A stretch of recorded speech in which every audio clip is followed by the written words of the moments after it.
I can still picture my first day on the oil rig, the towering machinery, the endless, roaring ocean, and the unspoken bond shared by the crew.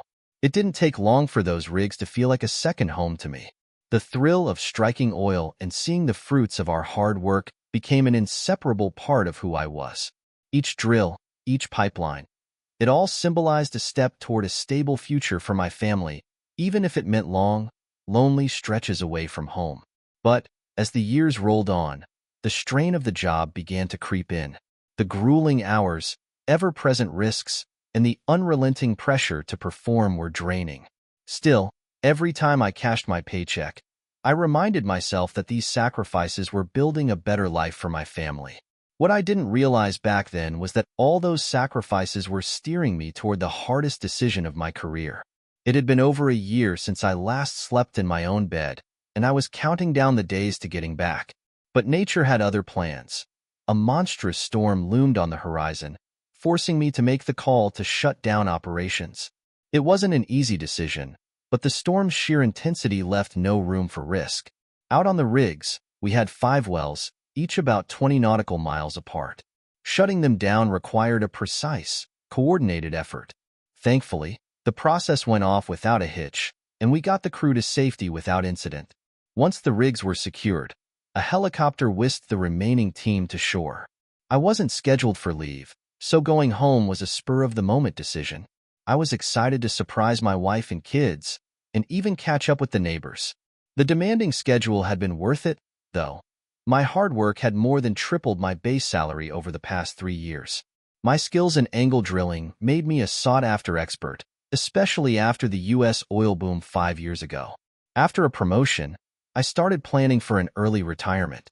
I carefully split my earnings, maxing out my 401k, investing 25% with a broker, and putting the rest into our joint account. Emily, my wife, and I had agreed to focus on knocking out the mortgage and building up our savings. Over 2 decades, we had pieced together a solid financial foundation through smart decisions. My broker kept my portfolio diversified, spreading investments across our company's stock, tech giants like Google and Amazon, and reliable blue-chip stocks with steady dividends. I received regular updates and kept a close eye on the reports. Because I was often away, Emily and I always filed our taxes separately. She usually claimed the kids' deductions, which made sense given my unpredictable schedule. With the storm lingering, I knew no one could return to the rigs until they cleared a full inspection. I insisted on this protocol. It was a non-negotiable for me. The crew would need to survey the seafloor before resuming operations, and with the hurricane's sluggish pace, I anticipated at least 2 months off. A slow-moving storm like this one wasn't just a safety concern. It could rack up reconstruction costs quickly. I was keeping tabs on the weather, knowing that any delay would be expensive. These precautions weren't just policy for me. They were personal. I had been part of the team that created these safety measures after BP ignored similar warnings and paid billions in damages. A few $1 million spent on prevention now saved countless billions in lawsuits and regulatory nightmares later. Emily and I had gotten to know our neighbors, Ethan and Sophia Cooper, shortly after buying our house. At the time, she was pregnant with our first child, Liam. Over the years, we welcomed 2 more kids, Alan and Chloe, who were nearly grown now. Ethan and Sophia, who couldn't have children of their own, became like an aunt and uncle to our kids. Ethan was a smooth talker, though he had a habit of embellishing the truth and lacked a bit of polish. Sophia, on the other hand, was undeniably one of the most stunning women I'd ever laid eyes on. If I were the kind of man to stray, she'd have been my temptation, but I wasn't. While waiting at Tampa Airport for my connecting flight to St. Louis, I got a text from Chloe. She asked me to call her, and given that I hadn't seen her in over a year, I didn't hesitate. "Hi, Dad," she said when I called. "Thanks for getting back to me so fast." "What's up, Buttercup?" I asked, falling back on her childhood nickname. "Okay, here goes," she started hesitantly. "Liam's in the hospital with a gunshot wound, Uncle Ethan's in jail for attempted murder, and Aunt Sophia's pregnant." "Wait, what? Are you serious?" I blurted out, stunned. "You told us to give you the facts first," she said calmly. "But there's more to the story, and you need to hear it all before you talk to Mom." "Why's that?" I asked, feeling my chest tighten. It's complicated, Chloe replied.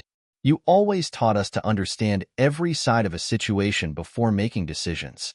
Just know that Mom might leave out certain parts when she tells you, especially since she's mixed up in all of this with Liam, Ethan, and Sophia. Got it, Buttercup, I said. I'm flying to St. Louis now, but I'll catch the first plane back home in the morning. Skip school tomorrow, and I'll meet you at the house after I get in. You're really coming home? Chloe asked, sounding relieved. That's great. Mom's in New York, by the way. Macy's called all the store managers to a big meeting about boosting sales. They want to figure out why our region's still making a profit. Does she know what's happened? I asked. No, not yet. I'm still at the hospital, waiting for an update from the doctor, Chloe said. I called you first because I thought you should hear it from me. I didn't want Mom involved until we talked. Okay, I told her. Let the billing office know I'll bring our insurance cards in the morning. We'll figure this out together. Thanks for letting me know, Buttercup. Love you. See you in the morning, I said before ending the call. As I prepared to head through security, my thoughts drifted to my family and everything we'd been through together. Most of my married life had been spent on oil rigs, climbing the ladder from a greenhorn to someone with real expertise. It hadn't been easy, but it was worth it. While I was out at sea, I got serious about my education, laying the foundation for the life I have now. I couldn't help but think back to the day I met Emily. She'd been driving way too fast in the Walmart parking lot, hit a patch of black ice, and bumped into my old truck. The damage was minor, barely a scratch, but she insisted on buying me a sub and a coffee to make up for it. When she took off her coat, I noticed just how stunning she was, and we hit it off right away. Emily had this way of inspiring me. Before I met her, I was drifting through life, just taking things as they came. But she gave me purpose. Within a month, I had gone back to school to better myself. As our relationship grew stronger, so did my determination. 8 months later, we were engaged, and 6 months after that, we tied the knot. My offshore career took off, and with Emily's encouragement, I worked harder and earned more. At the same time, she pursued her own ambitions, earning a business degree and climbing the corporate ladder at Macy's. Emily excelled in retail, starting as a department manager before eventually taking over as store manager in Cape. She turned that store into one of the best-performing locations in the division. Her drive and success were impressive, no doubt about it. Ethan Cooper, our neighbor, made his living as an independent wholesaler, selling tools to mechanics. While I never knew exactly how much he brought in, his spending habits suggested he did pretty well. Strangely, our area wasn't even part of his sales territory. Ethan was a man of contradictions, simple and carefree on the surface, yet always finding ways to live large. He had a talent for tracking down things most people couldn't, often surprising Sophia, his wife, with lavish gifts. Oddly enough, he dealt only in cash and didn't use credit or debit cards. The only bank account they had was in Sophia's name. Sophia, in contrast, was a respected figure in our community. She worked for the Southeastern Missouri newspaper as a reporter and assistant editor and was involved in several local boards. On paper, you might wonder how the four of us became such close friends. Ethan and Sophia were African American, while Emily and I came from sixth-generation English-American roots. But when our kids were little, the Cooper treated them like their own, often taking them on outings and spoiling them. Ethan would joke about adopting our kids, and people believed him because of how close they all were. Our kids even called him Uncle Ethan. As my flight approached home, I tried to make sense of everything Chloe had told me. None of it added up, but she was certain it all tied back to our friendship with the Cooper. During a frustrating 3-hour layover in St. Louis, I had to step outside to smoke. Airports like this drove me nuts. No indoor smoking areas, while people with vapes could puff away wherever they pleased. Standing in the cold, I lit a Marlboro and let myself unwind for a moment. One perk of working offshore was access to tax-free cigarettes, and I'd brought home 6 cartons this time. I'd also banned alcohol on the rigs, a decision that didn't make me popular with the crew but won me points with their wives. It was a practical choice, safer for everyone and lighter on their wallets. As I took a drag, I heard a familiar voice behind me. Daniel, long time no see. I turned to see Jacob, an old high school acquaintance. Still haven't quit, huh? He teased, gesturing at my cigarette. You got me there, Jacob, I replied with a grin. You're looking good for an old fart. Where are you headed? Back to the Cape. Got sent home early because of the weather, I explained.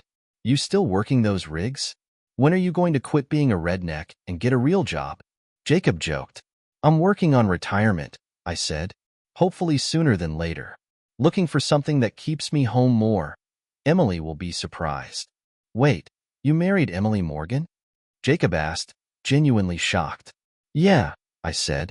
Met her during a break from the rigs in Texas. She was in business school back then. Jacob looked puzzled. Huh. My younger sister used to be close with Emily in high school. Back then, all they were interested in were black guys. My sister married one, but he walked out after their second kid. It was rough for her, but she pulled through. She's a lawyer now. We spent a few minutes catching up on mutual friends and old classmates. Jacob was married with 3 kids, and we swapped updates before parting ways. Finally, I was on the last leg of my journey. The taxi dropped me off at the house, and I carried my bags to the door. Chloe met me with a tight hug, her face a mix of exhaustion and emotion. Hey, kiddo, I said, squeezing her back. You doing okay? Not really, she admitted, pulling me inside. Dad, I've noticed some strange things about Mom over the past couple of years. At first, I thought it was just because of her promotion, but then I saw something that didn't sit right with me. What do you mean? I asked, already uneasy. One Friday night, I was out with my date, and I saw Mom having dinner with Uncle Ethan. It wasn't just dinner, Dad. It was romantic. I didn't know what to do, so I kept it to myself. But there's more. Go on, I urged, bracing myself. It was strange, Chloe said, her voice trembling. Sophia usually worked late on Fridays, and Mom was supposed to be at work too. But something felt off. My boyfriend and I started watching, and we noticed Uncle Ethan leaving his truck at Macy's while Mom met him. They drive off together, sitting close like a couple. I kept listening, despite the sinking feeling in my gut. I told Liam, she continued. He investigated further with friends and found out Uncle Ethan was renting an apartment where he'd meet his lover, Mom. Liam told Aunt Sophia, and things unraveled from there. Go on, I said, gripping her hand. Aunt Sophia leaned on Liam for support, and Chloe hesitated, then whispered, they got involved. It's been going on for over a year, and the baby Sophia is carrying? It's Liam's. Uncle Ethan can't have kids. He's sterile from childhood chickenpox. The words hit like a blow. I poured myself a stiff drink, needing to process it. How long have your mom and Uncle Ethan been involved? I asked. At least 18 months, Chloe said softly. It started before your last visit home. And Liam? I pressed. How did he get shot? Mom didn't meet Uncle Ethan that night, so he went home and found Sophia and Liam in bed. They argued, and the gun went off accidentally. I sighed deeply. What a mess. I need to hear Liam's side, but not right away. For now, we'll handle the hospital paperwork and find a divorce lawyer. When is your mom due back? I asked. Saturday morning, she replied. I'll rent a car and stay at a hotel, I decided. I can't stay here. Tonight, I want you to call your mom with your phone on speaker so I can record it for my lawyer. Chloe began crying. I've been dreading this day. I prayed it would go away, but it kept getting worse. Dad, I want to live with you. If that's what you want, I'll make it happen, I assured her. I'll use my time off to figure out a new job and place to live. For now, let's keep it quiet that I'm home. You mean it? She asked, clinging to hope. Yes, but it might mean changing schools, I warned. She hugged me tightly. I don't care, she whispered. I just want to be with you. Chloe stayed by my side as the taxi arrived. Before we left, I called her school to excuse her absence. Sophia, who'd been watching, texted me. I need to explain things to you. I replied, I know. I'll contact you after handling a few things. My daughter needs me now. Renting a small car Emily would never expect me to drive. We checked into a budget motel in Marble Hill, far enough to avoid being found. Afterward, we went to Southeast Hospital to sort out the insurance paperwork. Over lunch, Liam called Chloe, telling her Sophia was with him and that he knew I was home. Chloe told him to keep that quiet for now. We visited a real estate office next, looking at businesses for sale. Nothing caught my eye, but I asked the broker to notify me about new listings. Back at the motel, I called my superiors, explaining that I might need to resign after 20 years because Chloe, still a minor, wanted to live with me. I also scheduled a lawyer appointment for Monday. Checking our accounts, I saw we had $50,000 in the house account and $250,000 in savings. With the house paid off, divorce seemed straightforward, just splitting assets. Buttercup, I'll be back soon, I told Chloe before heading out to see Sophia.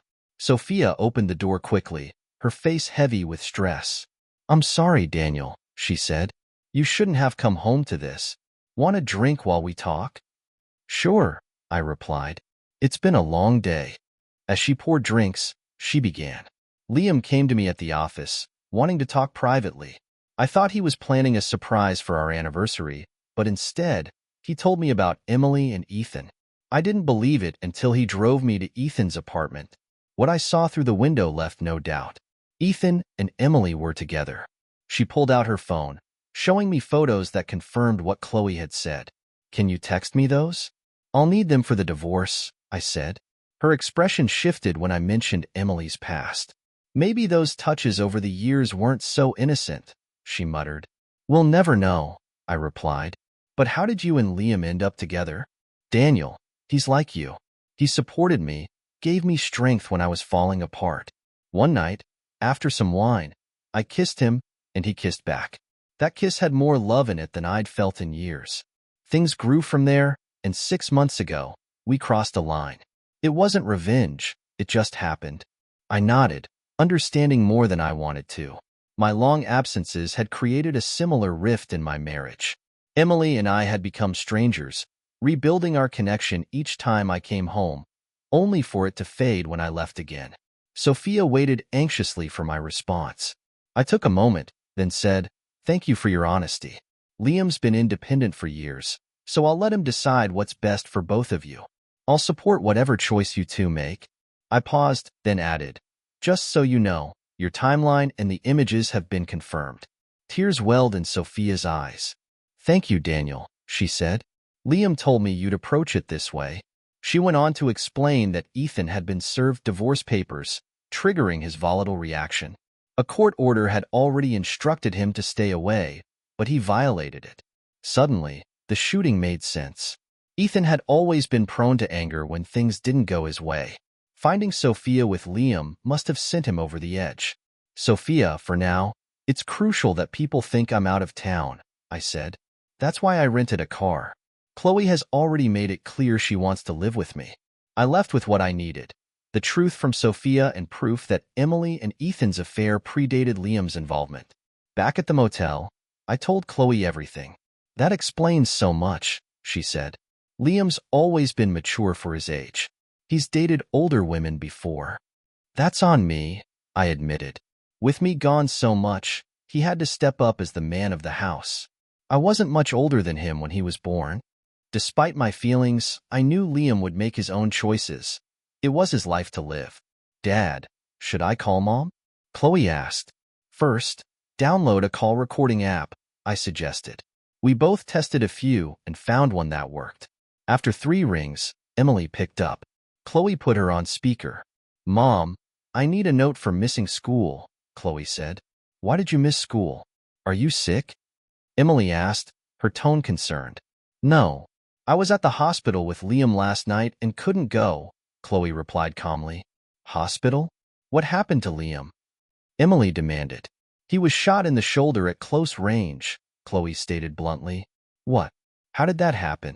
Don't leave anything out, Emily said, clearly alarmed. It happened because you weren't where you usually are on Wednesday afternoons, Chloe said firmly. What are you implying? I was at work, Emily shot back, though it was clear she knew she'd been caught.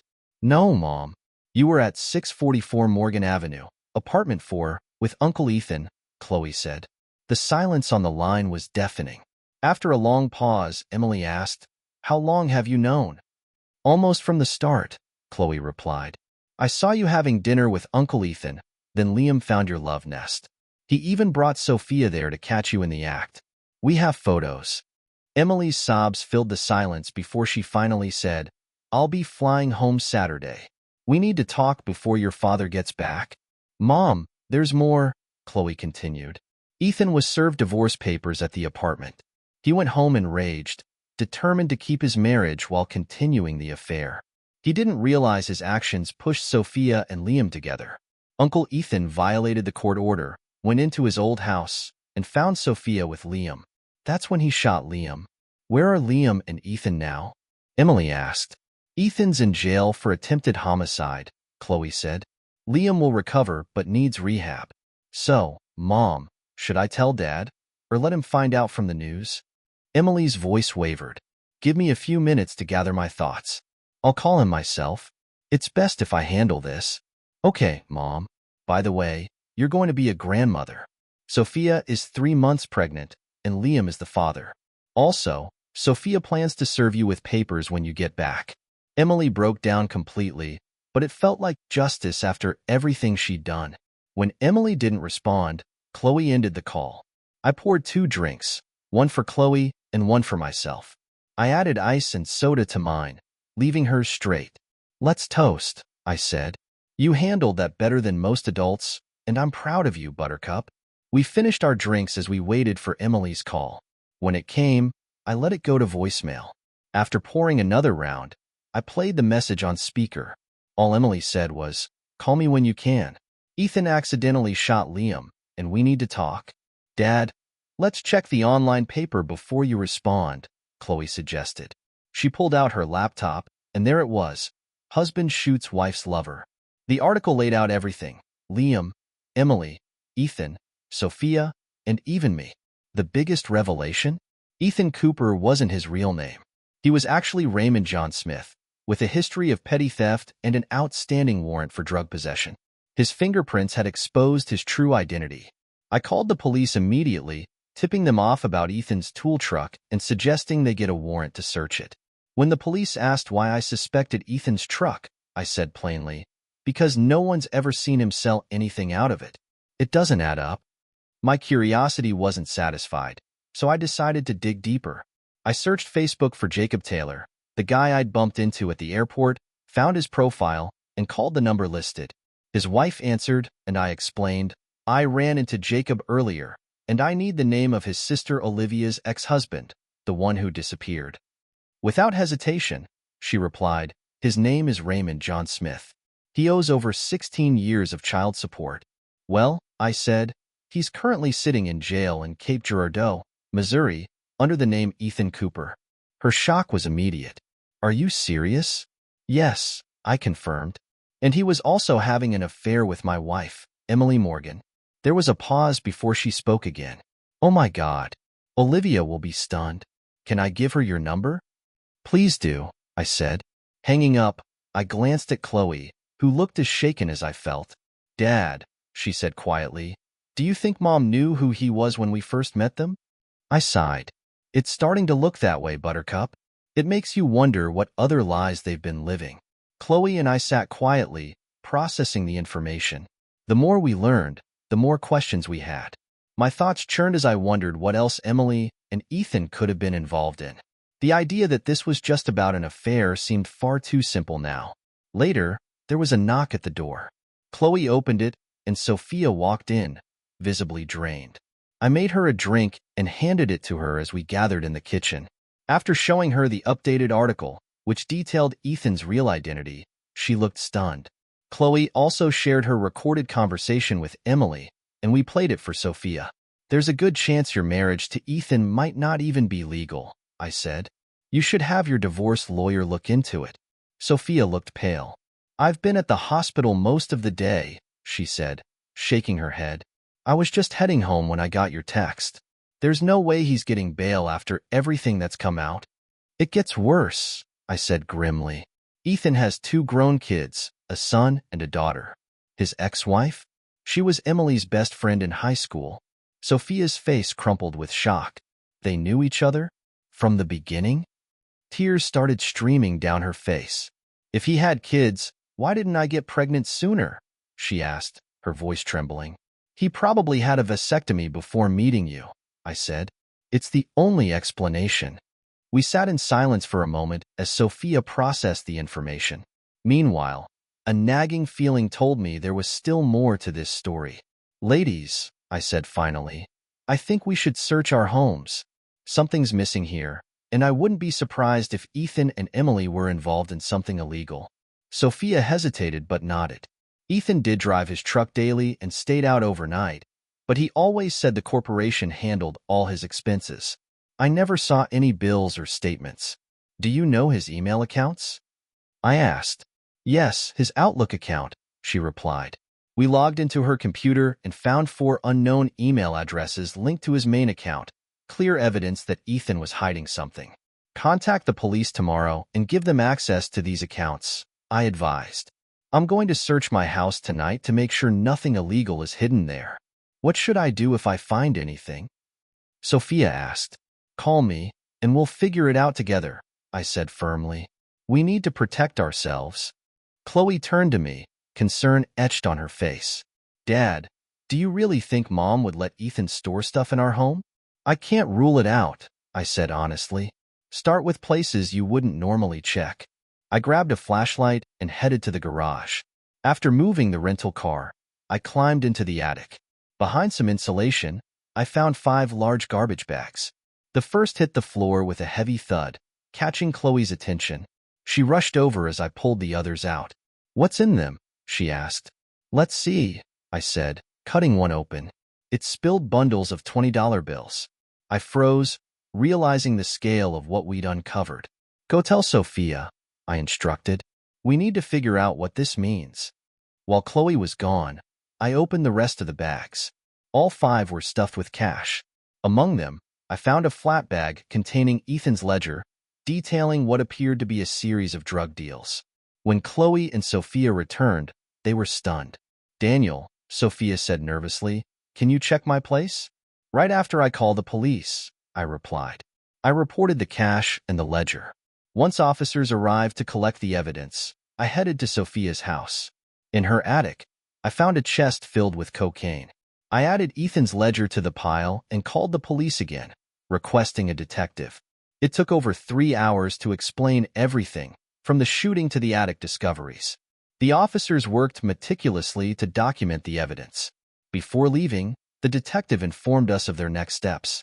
Mrs. Cooper, since you turned in the drugs found in your house and Ethan lived here, you won't face charges, the detective said. But Ethan will be charged with possession with intent to distribute. What about Emily?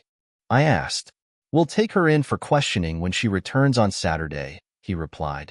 As for the money, it's being recorded as unclaimed cash voluntarily turned in. It will be locked up until we determine if it's connected to a crime. Thank you, officer, I said, though my mind was racing. This was far from over. Will you be back with a search warrant tomorrow? Sophia asked the detective as he prepared to leave. Give me your husband's email and password, he replied. We'll start by checking directly. If you find small amounts of pills, flush them. Most of what Ethan had is likely in his truck, which we're towing for a full search. After the police left, I sighed and said, I could use a stiff drink. Sophia locked up her house and joined Chloe and me at mine. Dad, are you going to tell Mom what's happening? Chloe asked. It's better to let the detective handle it, I replied. I'll finish searching both houses tomorrow while you're at school. Thanks, Daniel, Sophia said. I appreciate everything you're doing. Sophia, can you follow me to the rental car place tomorrow? I asked. I'm not leaving Chloe alone for long. Can I stay here tonight? Sophia asked hesitantly. Of course, I said. You can sleep in Liam's old room. Around midnight, the sound of sirens startled us awake. Police had caught someone trying to break into Sophia's house.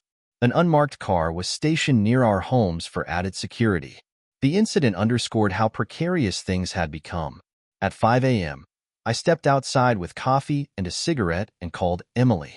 She answered quickly, her tone rushed. Daniel, it's a mess here.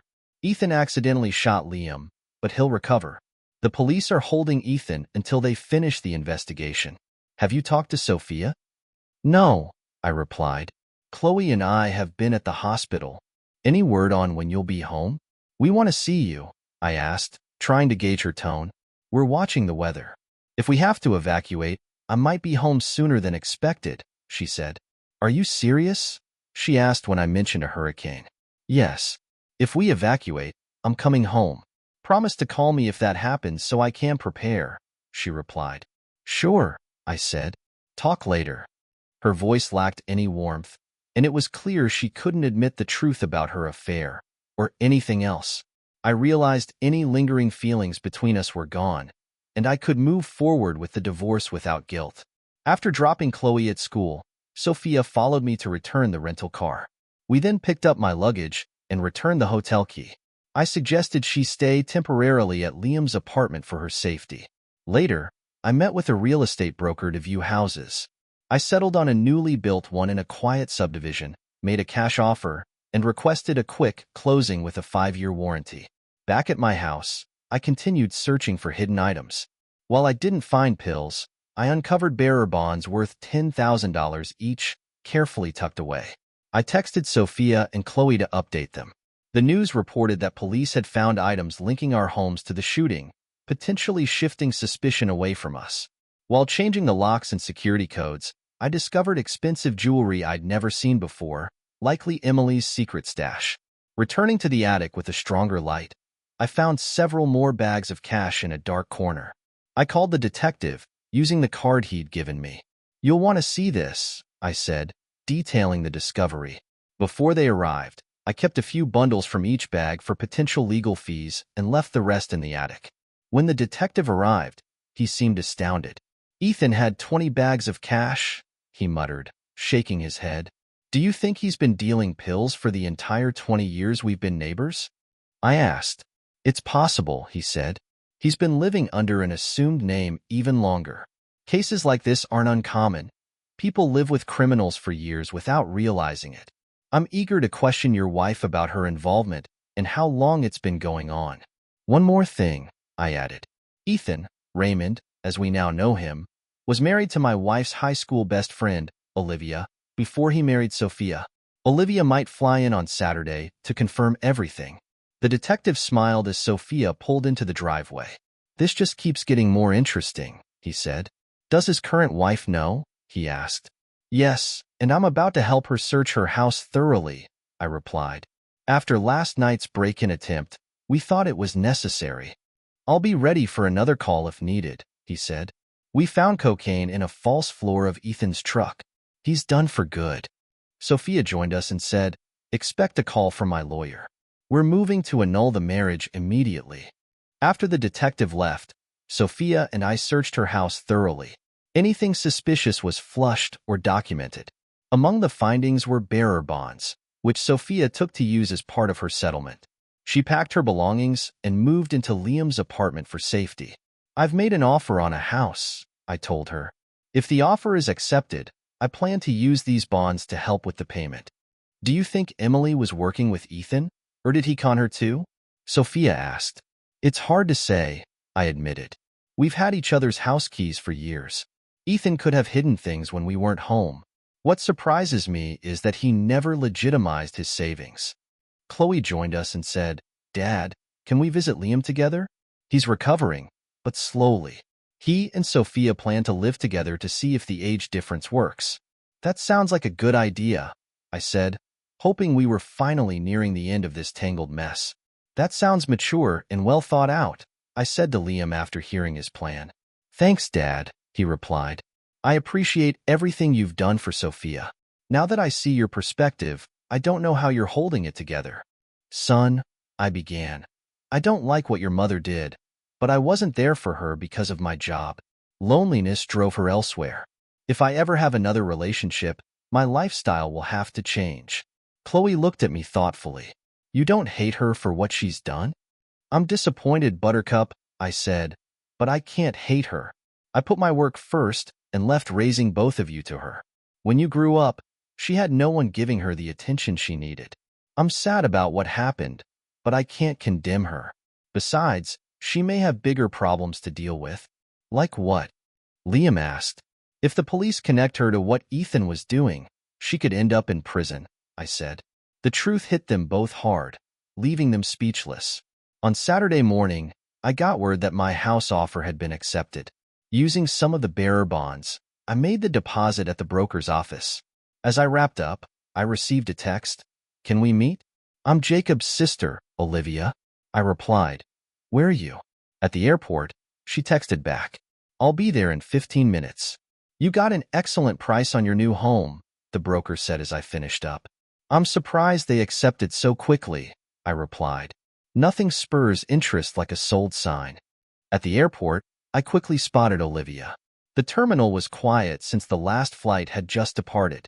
She was attractive, with soft brown hair and a confident yet unpretentious presence. Her simple blue jeans and casual style exuded effortless class. You must be Daniel, she said as she approached. Call me Daniel, I replied, shaking her hand. We went to the airport restaurant for an early lunch and got to know each other. Olivia noticed I wasn't wearing a ring, and I explained that after learning of Emily's affair, I saw no reason to keep it. She shared that after her divorce, she had reverted to her maiden name. As we talked, I noticed the last morning flight from St. Louis had arrived. From our window seat, we saw passengers disembarking. When Emily appeared, I waved. Olivia turned to see who I was acknowledging. Emily froze, her face turning pale as she spotted us. She didn't know you were in town, did she? Olivia asked. No, I replied. We kept it from her. Whatever she had planned, it's over now. She's about to find out about the cash, pills, and ledger found in our homes. Can I handle your divorce case? Olivia asked, her tone firm. It would be satisfying to take her down after everything she's done. Can you manage it while traveling back and forth? I asked. I run my own divorce firm from home, she said. Besides, I'll be here dealing with my ex anyway. Looks like we have a deal, I said with a smile. If you have a printer, we can get started today. After loading Emily's luggage into my truck, I drove Olivia to the county jail, where she wanted to speak with her ex-husband. An hour later, she returned, her face a mix of satisfaction and disbelief. He was stunned to see me, Olivia said. He asked how I found him, and I told him it was thanks to you. I also mentioned the police had seized the pills, money, and ledger. His face went white. I called the detective to update him. He told me they would conduct a handwriting analysis to link Emily to the ledger. We can't connect her to the cash yet, he explained, but the ledger includes contact lists for suppliers and clients. It looks like your soon-to-be ex-wife might have been in on this all along. That'll make the divorce easier, I said. She'll need her share for legal fees. The detective added, we'll charge her as an accessory today, so she won't get a bail hearing until at least Monday. Back at my place, Olivia and I started drafting the divorce petition. On the way, I explained how Emily and I had handled finances during our marriage. Smart move, Olivia said. With separate savings accounts, we can argue it wasn't marital property. Once home, I brewed coffee while Olivia worked on the documents. I sent her the images Sophia had provided. I explained that I didn't want to keep the house because of everything that had happened there. Could Emily buy you out? Olivia asked. Based on how we split the household funds, she should be able to, I said. After 2 hours, the petition was ready.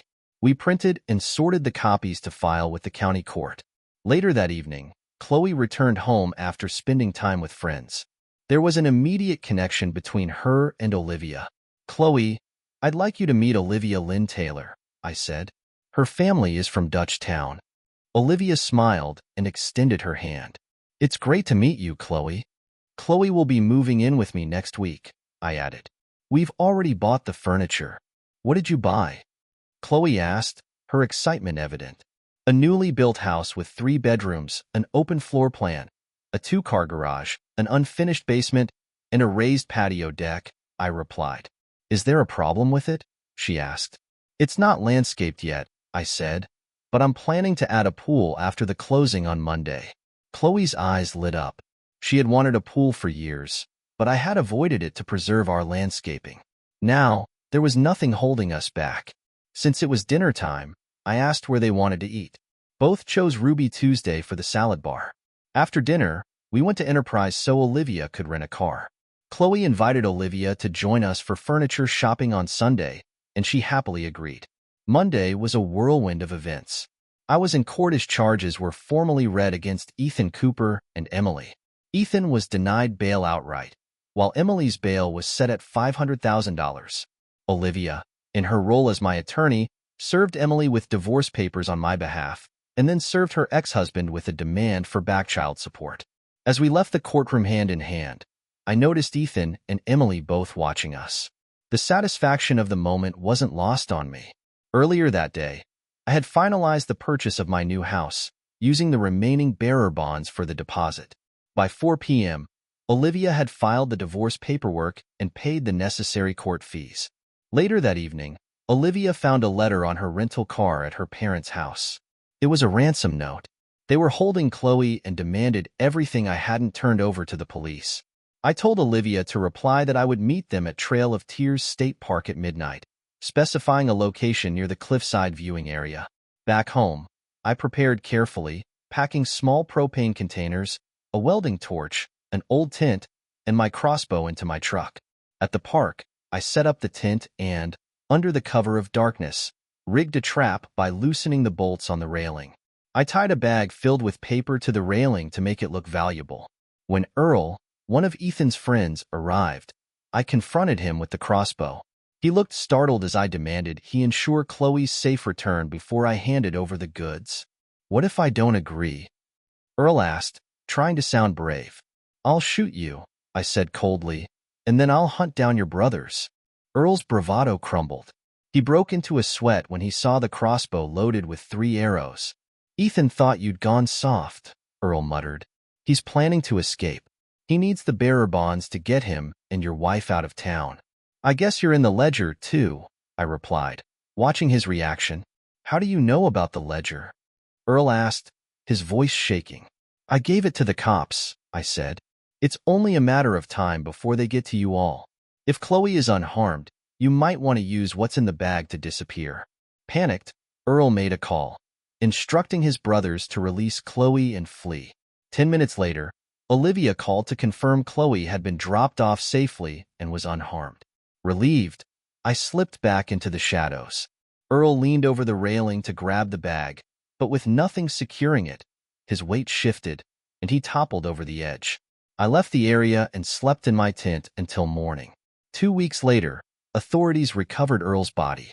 News of his death shook Ethan, who reportedly didn't take it well. Early Tuesday morning, I drove to Olivia's parents' house. Chloe ran out to greet me, hugging me tightly. Over breakfast, I learned that the county sheriff was retiring and that Olivia's father, Jacob, had significant influence in the local Democratic Party.